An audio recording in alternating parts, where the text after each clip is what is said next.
नमस्कार. टाइम्स डिजिटलमध्ये आपले स्वागत आहे. कोकणातील सर्वाधिक खपाचे दैनिक रत्नागिरी टाइम्सचे टाइम्स डिजिटल आपल्यासाठी ताज्या बातम्यांचे वार्तापत्र सादर करीत आहे. उपमुख्यमंत्री अजितदादा पवार यांना दापोली राष्ट्रवादीतर्फे श्रद्धांजली. कुणबी चषकचा मानकरी ठरला श्री महामाई सोनसाखळी क्रिकेट संघ. सरफरी विद्यालय बुरंबी येथे चित्रकला प्रदर्शन. महामार्गावरील देवदूतांच्या न्याय हक्कासाठी कुस गावात संघर्ष. देशाच्या स्वातंत्र्यासाठी प्राणार्पण करणाऱ्या हुतात्म्यांना आदरांजली. राज्याचे उपमुख्यमंत्री आणि राष्ट्रवादी काँग्रेस पक्षाचे प्रमुख अजितदादा पवार यांचे अपघाती दुःखद निधन झाल्याने त्यांच्या स्मृतीस अभिवादन करण्यासाठी राष्ट्रवादी काँग्रेस पक्षाच्या वतीने सर्वपक्षीय शोकसभेचे आयोजन दापोली येथील फाटक कॅपिटल सभागृह येथे करण्यात आले होते. या शोकसभेला दापोलीतील सर्व पक्षातील पदाधिकारी आणि कार्यकर्ते उपस्थित होते. यावेळी दापोली अर्बन बँकेचे मुख्य कार्यकारी अधिकारी संभाजीराव थोरात, राष्ट्रवादी शरद पवार गटाचे पदाधिकारी माधव शेटे, शिवसेनेचे सुधीर कालेकर, शिवसेना उद्धव बाळासाहेब ठाकरे पक्षाचे ऋषिकेश गुजर, भाजपचे माजी आमदार सूर्यकांत दळवी, काँग्रेसचे बंटी मोरे, माजी आमदार डॉक्टर चंद्रकांत मोकल, राष्ट्रवादीचे तालुकाध्यक्ष जयवंत जालगावकर, संदीप राजपुरे यांनी अजितदादा यांच्या संदर्भातील आठवणी सांगितल्या. त्यानंतर उपस्थितांनी अजितदादा यांना श्रद्धांजली अर्पण केली. महाराष्ट्राच्या इतिहासामध्ये अशी आजपर्यंत कधी घटना घडली नाही. असा का दिवस या महाराष्ट्रामध्ये तो आम्हाला पाहायला मिळाला. त्याने अर्थ खातं जास्तीत जास्त सांभाळलं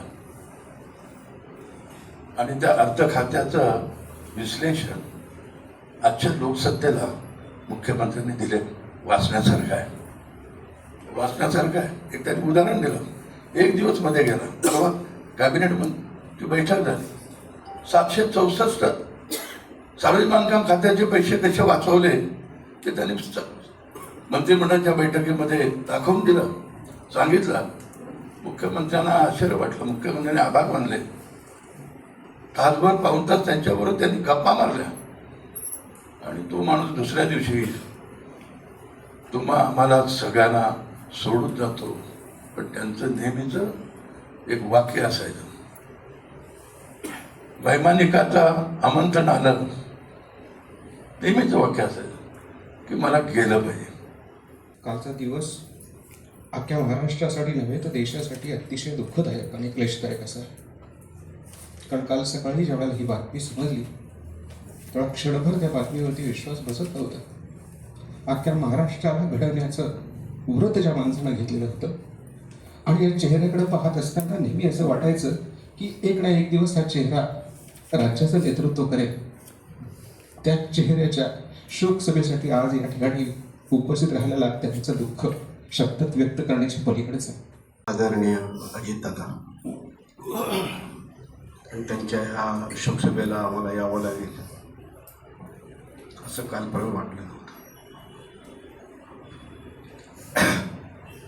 प्रत्येक व्यक्तीच्या मागे एक पक्ष असतो, पण ह्या व्यक्ती जाण्यानं पक्षाचं नुकसान न होता अखंड महाराष्ट्राचं नुकसान झालं. कारण महाराष्ट्रातल्या दिग्गज जे नेते होते त्याच्यामध्ये ह्यांचं एक नाव दिल्लीत सुद्धा जाऊन मला जे पटत नाही की माझं याच्यात महाराष्ट्राचं नुकसान होतं आहे आणि हे बेकायदेशीर आहे, हे मी करणार नाही, हे ठणकावून सांगण्याची हिंमत सगळ्या पक्षांमधल्या फक्त अजितदादांकडे होती. अजितदादा, मी माझी आमदारकी 90ला संपली आणि अजितदादा 90 नंतर सभा करतात आपल्यावर. आणि पण तरी मी त्यांना अनेक वेळा जवळून पाहिलं, राष्ट्रवादीमधून पाहिलं, काँग्रेसमधून पाहिलं. आणि एक खरडा स्पष्ट वक्ता माणूस, कार्यकर्त्याला नुसता उपदेश करणार नाही, ते काम करून देणार पण उपदेश करणार, असा माणूस महाराष्ट्रात एकच होता, तो म्हणजे अजित.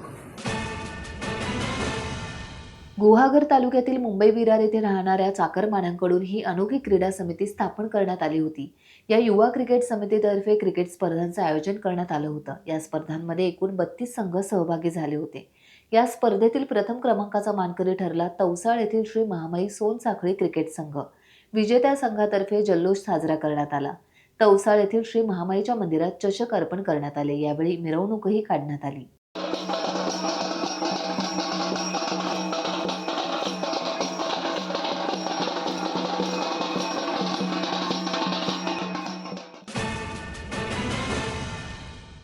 संगमेश्वर तालुक्यातील दादासाहेब सरफरे विद्यालय आणि कनिष्ठ महाविद्यालय पुरंबी येथे चित्रकला स्पर्धांचं आयोजन करण्यात आलं होतं. या स्पर्धांमध्ये विद्यार्थ्यांनी काढलेली चित्र ही आर्ट गॅलरीच्या प्रदर्शनात ठेवण्यासारखी उत्तम होती. तसेच विद्यार्थ्यांनी काढलेल्या रांगोळ्या यांचे परीक्षक आणि मान्यवरांकडून कौतुक करण्यात आले. यावेळी शिक्षण अधिकारी किरण लोहार, गट शिक्षण अधिकारी विजय परेट, विस्तार अधिकारी तानाजी नाईक, शिवणे आणि बुरंबी गावचे सरपंच आणि ग्रामस्थ यावेळेस उपस्थित होते. आज आपण इथे जे भव्यदिव्य प्रदर्शन बघतोय, दादासाहेब सरकारी विद्यालय बुरंबी शिवणे प्रजासत्ताक दिनाचे औचित्य साधून या प्रदर्शनाचं आपण उद्घाटन केलेलं आहे. खरं पाहता विद्यार्थ्यांच्या कलागुणांना वाव देणं हा एकमात्र उद्देश संस्थेचा होता आणि त्याच्यातून हे दिव्य भव्य आपलं प्रदर्शन आपण बघतोय. याच्यामध्ये तुम्ही पाहाल तर विद्यार्थ्यांनी अनेक कलाकृती, शिल्पाकृती, रांगोळी हे रेखाटलेल्या आहेत. ओंकार रामाणे नावाचा जो विद्यार्थी आहे, कालच माननीय शिक्षणाधिकारी साहेब लोहार साहेबांनी जेव्हा कला प्रदर्शन पाहिलं, सर अतिशय भावूक झाले, विद्यार्थ्यांचं तोंड भरून कौतुक केलं. ओंकारचे चित्र पाहताना सरांनी ओंकार हा भविष्यातला मोठा कलाकार होईल असं वक्तव्य केलं. मीर मुळे नावाचा जो विद्यार्थी आहे त्याने केलेली शाळेची प्रतिकृती ही पाहताना सरांनी एखाद्या अभियंत्यांनाही लाजवेल आणि एखादा आर्किटेक्चर या कलाकृतीचे, या प्रतिकृतीचे लाखो रुपये मोजेल अशी भावना व्यक्त केली.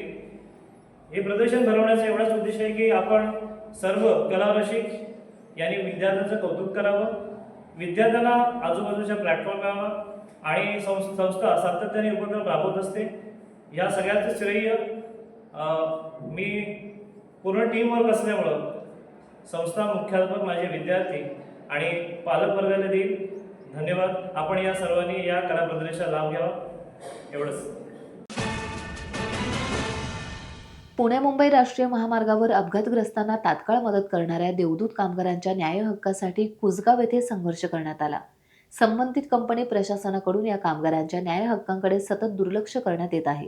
याच्या निषेधार्थ भारतीय मजदूर संघाच्या माध्यमातून या कामगारांना आणि जबाबदारीचे काम करावे लागते. मात्र या बदल्यात त्यांना योग्य वेतन, सामाजिक सुरक्षा, विमा संरक्षण, सुरक्षिततेची साधनं आणि कामाचे निश्चित तास या आपल्या न्याय हक्कांसाठी संघर्ष करावा लागतो आहे. कुसगाव येथे रस्त्यावर उतरत भारतीय मजदूर संघाने कंपनी व्यवस्थापक आणि संबंधित यंत्रणांना आवाहन केले. देवदूत कामगारांना त्यांच्या न्याय हक्काचा मोबदला तात्काळ देण्यात यावा अशी ठाम मागणी यावेळेस करण्यात आली. अत्यंत अल्प वेतनावर या ठिकाणी काम करून घेतलं जात आहे. या कामगारांना कायद्यानुसार जो काही ओव्हरटाईम मिळाला पाहिजे तो ओव्हरटाईम या ठिकाणच्या कामगारांना मिळत नाही. गेल्या कित्येक दिवसात, वर्षात मागणी करून सुद्धा मिळालेला नाही. 2023 साली कामगार आयुक्त कार्यालयासमोर आम्ही मेडिक्लेममध्ये पत्नी आणि मुलं यांना सहभागी करून घेऊ असं लेखी आश्वासन देऊन सुद्धा आर्यन कंपनीच्या व्यवस्थापनाने ते पूर्ण केलेलं नाही. या ज्या गाड्या आहेत क्यूआरई व्हॅन, या पूर्ण नादुरुस्त गाड्या आहेत. या गाड्या अपघाताच्या वेळी रस्त्यावर नेणं हे नवीन अपघाताला तोंड देणं अशा या गाड्या आहेत. अनेक वेळा या गाड्या दुरुस्त करा किंवा नवीन गाड्या द्या हे सांगून सुद्धा हे आर्यन व्यवस्थापन ऐकत नाही आणि कुठल्याही प्रकारच्या गाड्यांची दुरुस्ती केली जात नाही. स्वातंत्र्यासाठी लढलेल्या हुतात्म्यांना आदरांजली वाहण्यासाठी अपर जिल्हाधिकारी भाऊ कलांडे तसेच उपजिल्हाधिकारी सर्वसाधारण विश्वजित गाताडे यांच्यासह जिल्हा नियोजन अधिकारी अमर पाटील, इतर कर्मचारी आणि अधिकारी यावेळेस उपस्थित होते. मौन सुरू होण्यापूर्वी सकाळी ठीक 11 वाजता इशारा भोंगा वाजवण्यात आला. त्यानंतर 11:03 मौन संपल्यास संबंधिताचा इशारा भोंगा वाजवण्यात आला. देशाच्या स्वातंत्र्यासाठी प्राणार्पण केलेल्या हुतात्म्यांच्या स्मरणार्थ आदर व्यक्त करण्यासाठी दरवर्षी 30 जानेवारी रोजी 2 मिनिटे मौन पाळून त्यांना आदरांजली वाहण्यात येते. टाइम्स डिजिटलला लाईक करा, सबस्क्राईब करा, शेअर करा आणि बेल आयकॉन दाबायला विसरू नका. पाहत रहा टाइम्स डिजिटल.